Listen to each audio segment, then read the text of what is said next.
States. There was a study that was published, I believe it was in 1994. They did a meta-analysis of these people all around the world who developed cancer as adults for 12 years and were treated with chemo. And they looked at the results. And they published the results in the Journal of Clinical Oncology. And the results? 97% of the time, chemotherapy does not work. 97% of the time, it doesn't work. So why is it still used? It's one reason and one reason only: money. If you go to a medical doctor, an MD, with a sinus infection, and that doctor prescribes an antibiotic, he gets no financial kickback. Now, if he prescribes 5,000, of that antibiotic in 1 month, the drug company that makes it might send him to Cancun for a conference, right? But he gets no direct remuneration. It's not with chemotherapeutic drugs. It's different.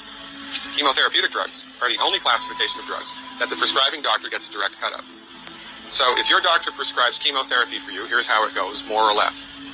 The doctor buys it from the pharmaceutical company for $5,000, sells it to the patient for $12,000.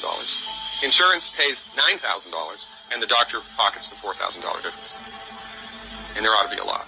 The only reason chemotherapy is used is because doctors make money from it. Period. It doesn't work 97% of the time. If Ford Motor Company made an automobile that exploded 97% of the time, would they still be in business? No. This is the tip of the iceberg of the control that the pharmaceutical industry has on us. Most people have no idea of this at all. Now, in my book, I have a bulleted list of 10 questions that every cancer patient should ask their doctor. 10 questions. I've had patients kicked out, literally, kicked out of the oncologist's office because the doctor was PO'd that the patient was asking him these questions. And these are just common sense questions. Cancer treatment in the United States, we have lost the war on cancer. We have lost the war on cancer. Why? Because cancer is not a reductionistic phenomenon. Cancer is a holistic phenomenon.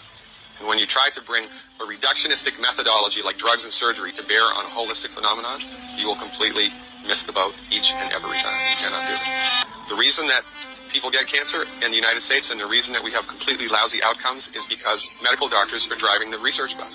When women get together and do a 5K run for breast cancer, all of that money, do you think any of that money goes to nutritional research? Do you think any of that money goes to homeopathic research or acupuncture or traditional Chinese medicine or naturopathic research? No.